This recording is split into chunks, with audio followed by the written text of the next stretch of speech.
Hello दोस्तों, क्या आप क्लास 10th के स्टूडेंट हैं? तो ये वीडियो क्लास 10th वाले बच्चों के लिए है। मैं सभी क्लास 10th वाले बच्चों के लिए एक सरप्राइज लेके आया हूँ कि आपके लिए रेगुलर क्लासेस स्टार्ट होने वाली हैं और आपको हिंदी की क्लास मिलेगी, इंग्लिश की क्लास मिलेगी, साइंस की क्लास मिलेगी, एसएसटी क्लास मिलेगी, मैथमेटिक्स की क्लास मिलेगी। उसके लिए बस आपको सब्सक्राइब करना होगा, लाइक करना होगा और आपकी रेगुलर क्लासेस जल्दी शुरू होने वाली हैं, तो जुड़ने के लिए सब्सक्राइब जरूर करें। तो दोस्तों, हम क्लास 10th हिंदी की शुरुआत करने वाले हैं। आज मैं आपको परीक्षा के लिए अभ्यास कराऊंगा। तो आज मैं आपको टॉप 20 क्वेश्चन बताऊंगा जिनको करने के बाद आपके class 10th UP board exam में टॉप 20 जो एमसीक्यू आते हैं वो बिल्कुल 100% सही जाएंगे। मैं आपके लिए स्मार्ट बोर्ड भी खरीद रहा हूं और आपके लिए रेगुलर क्लासेस भी चलेंगी। तो स्मार्ट बोर्ड लाने के लिए इस वीडियो पे 100 लाइक बिल्कुल चाहिए। मेरे को 100 लाइक करो, मैं बिल्कुल आपके लिए स्मार्ट बोर्ड की सुविधा उपलब्ध कराऊंगा। तो पहला क्वेश्चन हमसे क्या बोल रहा है कि हिंदी साहित्य के इतिहास को कितने भागों में विभाजित किया गया है या किया गया है। इसको हम बताएंगे आपको। ये विभाजित जो किया गया है वो 4 भागों में किया गया है। तो हिंदी साहित्य को 4 कालों में, 4 भागों में विभाजित किया गया है। सबसे पहला आदिकाल, भक्ति काल, रीति काल, आधुनिक काल। जो आदि काल होता है, आदि काल को हम वीर गाथा काल भी बोलते हैं, क्योंकि इसमें युद्ध बहुत हुए थे। तो युद्ध बहुत ज़्यादा होने के कारण वीरों का युग माना जाता है, इसलिए आदि काल को वीर गाथा काल कहते हैं। और ये जो युग होता है वो 1000 ईस्वी से 1350 ईस्वी तक माना जाता है। दूसरा है भक्ति काल। भक्ति काल को हम पूर्व माध्यमिक काल भी कहते हैं और ये जो है वो 1350 से 1650 ईस्वी तक का माना जाता है।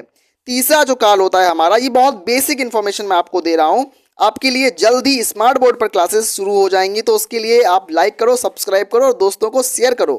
तीसरा जो काल है हमारा वो है रीति काल। रीति काल को हम उत्तर मध्यकाल कहते हैं और ये 1650 से 1850 ईस्वी तक का है। अब आता है चौथा काल जो हमारा है वो आधुनिक काल। आधुनिक काल को हम गद्य काल भी कहते हैं। गद्य काल के अंदर भारतेंदु योग, द्विवेदी योग, छायावादी योग, छायावादोत्तर युग आते हैं। तो ये 1850 से लेकर अब तक माना जाता है, तो याद रखना इस चीज को।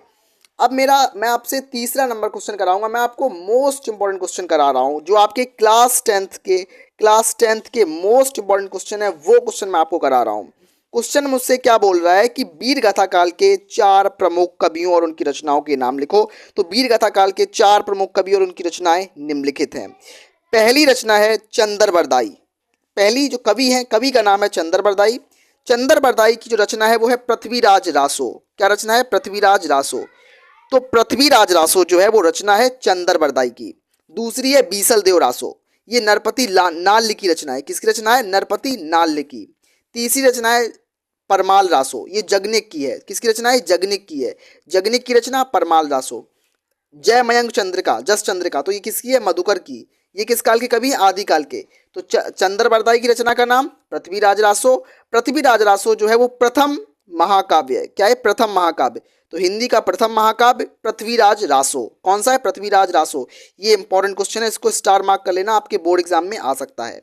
तो दूसरा नरपति नाल की रचना बीसल देव रासो, जगनिक की रचना परमाल रासो, मधुकर की रचना जय मयंक जसचंद्रिका।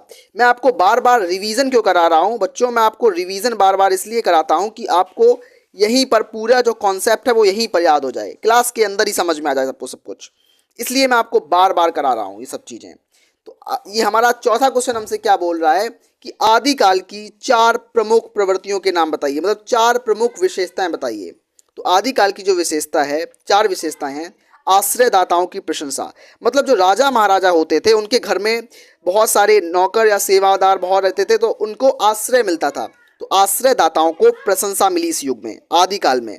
सामूहिक राष्ट्रीय भावना का अभाव, इसमें जो सामूहिक राष्ट्रीय भावना से हम अपने इंडिया के प्रति बहुत ज़्यादा, अपने इंडिया के प्रति बहुत राष्ट्रीय हैं, राष्ट्रीय भावना हमारे अंदर है, नेशनलिज्म है, लेकिन इस समय अभाव था, मतलब राष्ट्रीय भावना नहीं थी, क्योंकि राजा के प्रति भावना थी उस टाइम, बिल्कुल इस टाइम। इसलिए युद्धों का सुंदर और सजीव वर्णन, मतलब युद्ध बहुत होते थे, इसलिए आदिकाल को वीर गाथा काल नाम दिया गया। आदिकाल को क्या बोलते हैं? आदिकाल को हम वीर गाथा काल कहते हैं। वीर गाथा काल, आदिकाल का दूसरा नाम वीर गाथा काल होता है, याद रखना।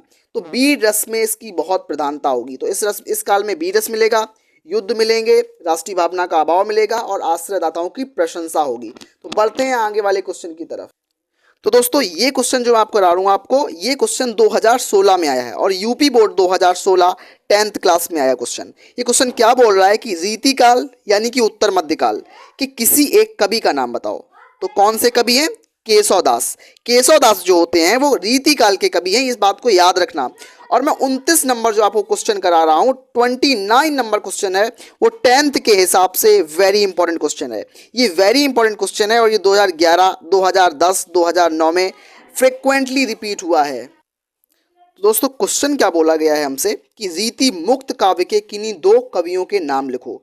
रीति काल के हों लेकिन रीति मुक्त हों। तो रीति मुक्त कौन है? घनानंद रीति मुक्त कवि हैं, आलम रीति मुक्त कवि और बोधा, बोधा भी एक रीति मुक्त कवि के अंदर आते हैं। तो क्या लिखोगे? घनानंद, आलम और बोधा, ये तीन कवि हैं जो कि रीति मुक्त आते हैं। लेकिन ये 2011 में आया, 2010 में, 2009 में 10th क्लास में आया और यूपी बोर्ड स्पेशल क्वेश्चन करा रहा हूँ मैं, यूपी बोर्ड स्पेशल क्वेश्चन करा रहा हूँ मैं आपको। अगेन बहुत इंपॉर्टेंट क्वेश्चन कराने जा रहा हूँ कि क्या क्वेश्चन बोल रहा है। ये 30 नंबर क्वेश्चन भी हम देख लेते हैं। क्या बोल रहा है? घनानंद और चिंतामणि रीति काल की किस धारा के अंदर आते हैं। तो मैं आपको बता दूं कि रीति काल में 3 धाराएं थी। पहली धारा कौन सी थी? रीति मुक्त। पहली थी रीति मुक्त, रीति मुक्त। तो रीति काल की 3 धाराएं थी। पहली रीति मुक्त, दूसरी होती है रीति सिद्ध, दूसरी होती है रीति सिद्ध, रीति सिद्ध, और तीसरी होती है रीतिबद्ध। क्या होती है? रीतिबद्ध।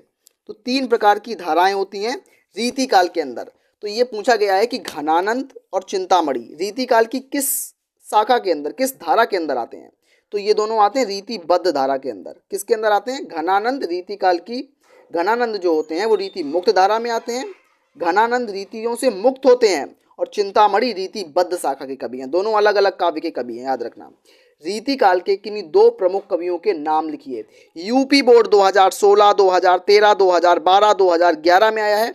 ये वेरी इंपॉर्टेंट क्वेश्चन है और बोर्ड 2026 में टपकने के चांसेस बन रहे हैं इस क्वेश्चन के। तो क्या बोल रहा है क्वेश्चन हमसे कि रीति काल के 2 आचार्य ऋषियों के नाम लिखिए या नॉर्मल रीति काल के 2 कवियों के नाम लिखिए।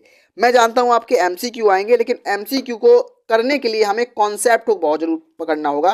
तो हमें कॉन्सेप्ट पे ध्यान देना होगा, कॉन्सेप्ट पे ध्यान देना होगा। और आपको मैं दोबारा से बता देना चाहता हूँ कि आप लोगों के लिए रेगुलर क्लासेस चैनल पे चलेंगी। आप इसके लिए सब्सक्राइब करो और आपको डेली क्लासेस मिलेंगी। आपको बोर्ड में 96 से 97% तक आसानी से स्कोर किया जा सकता है, बस अच्छी गाइडेंस रखो अपने पास। क्या क्वेश्चन बोल रहा है कि रीति काल के 2 कवि कौन से हैं? तो केशवदास, केशवदास रीति काल के कवि हैं। ये देवजी भी रीति काल के कवि हैं, याद रखना इस चीज को। अब मैं आपको कराता हूं very important question, 33 number question बहुत इंपॉर्टेंट है कि ऐसे दो ऐसे कवियों के नाम बताइए जिन्होंने रीति काल के अंतर्गत, रीति काल मतलब श्रृंगार काल, रीति काल मतलब श्रृंगार काल के मुख्यतः श्रृंगार रस का वर्णन किया हो। तो रीति काल को क्या बोलते हैं? रीति काल को बोलते हैं श्रृंगार काल। रीति काल मतलब श्रृंगार काल। तो इसमें कौन से 2 प्रमुख कवि हैं जिन्होंने श्रृंगार के बारे में वर्णन किया? तो मतिराम ने श्रृंगार रस को प्रधानता दी। पद्माकर ने भी श्रृंगार रस को प्रधानता दी। तो मतिराम और पद्माकर, याद रखना इस चीज को, भूलना नहीं है हमें। क्वेश्चन को हमें अपने दिमाग में फिट रखना है और हमें अपने यूपी बोर्ड 2026 में फोड़ के आना है। 34 नंबर क्वेश्चन हमसे क्या बोल रहा है कि रीति काल के अंतर्गत रीति मुक्त कवियों में से किस कवि ने अपने काव्य में प्रकृति चित्रण किया। मतलब प्रकृति या प्रकृति के सुंदरता को, कुदरत की सुंदरता को किसने बताया? तो सेनापति जी ने। सेनापति जी ने आपको ऑप्शन में मिलेगा कि कौन से कवि ने बताया? तो सेनापति जी ने। तो दोस्तों हमारे मोस्ट इंपॉर्टेंट क्वेश्चन की सीरीज में हम आ चुके हैं इस जगह की 66 नंबर क्वेश्चन हमसे क्या बोल रहा है? नीरजा और आकाश गंगा के रचयिता के नाम बताइए। तो नीरजा महादेवी वर्मा की रचना है। किसकी है? आपको दिख नहीं रहा होगा, सॉरी, हाँ तो अब दिख रहा है आपको। नीरजा और आकाश गंगा के रचयिता के नाम बताइए। तो नीरजा महादेवी वर्मा की रचना है, यहाँ पे लिखा है महादेवी वर्मा। आकाश गंगा राम कुमार वर्मा की रचना है। राम कुमार वर्मा की रचना कौन सी है? आकाश गंगा। और नीरजा महादेवी वर्मा की रचना है, याद रखना इस चीज को। 67 नंबर क्वेश्चन हमसे क्या बोल रहा है कि निम्नलिखित रचनाओं के कवियों के नाम लिखिए। तो पथिक कवि के पथिक की रचनाकार कौन है? जयशंकर प्रसाद। उर्वशी के रामधारी सिंह दिनकर। कामायनी के जयशंकर प्रसाद। युगधारा के नागार्जुन। तो ये याद रखना। अब 68 नंबर क्वेश्चन हमसे क्या बोल रहा है कि रसिक प्रिया और दीप शिखा के राइटर कौन है? रचयिता कौन है? तो रसिक प्रिया रीति काल की है। रसिक प्रिया के राइटर जो हैं वो है केशव दास। रसिक प्रिया के जो लेखक हैं रसिक प्रिया केशव दास। रसिक प्रिया के लेखक केशव दास हैं। और दीपशिखा महादेवी वर्मा की एक प्रसिद्ध रचना है। तो दीपशिखा महादेवी वर्मा, याद रखना इस चीज को। उत्तरायण, उत्तरायण कृति के रचनाकार कौन है? तो उत्तरायण वेरी इंपॉर्टेंट कृति है, इस बार आने के चांसेस हैं यूपी बोर्ड 10th क्लास में। तो डॉक्टर राम कुमार वर्मा इसके कवि हैं। तो आई होप आपको पूरा वीडियो बहुत अच्छा लगा होगा। तो मैं आपके लिए रेगुलर क्लासेस स्टार्ट कर रहा हूँ रेगुलर बेसिस पे, उसके लिए सब्सक्राइब करो दोस्तों, अपने दोस्तों में शेयर करो। अगर आप चाहोगे तभी ग्रोथ हो सकती है। तो आप लोगों से मैं हाथ जोड़ के रिक्वेस्ट करता हूँ कि प्लीज़ अपने दोस्तों में जरूर शेयर करना। मिलते हैं नेक्स्ट वीडियो में, तब तक के लिए धन्यवाद।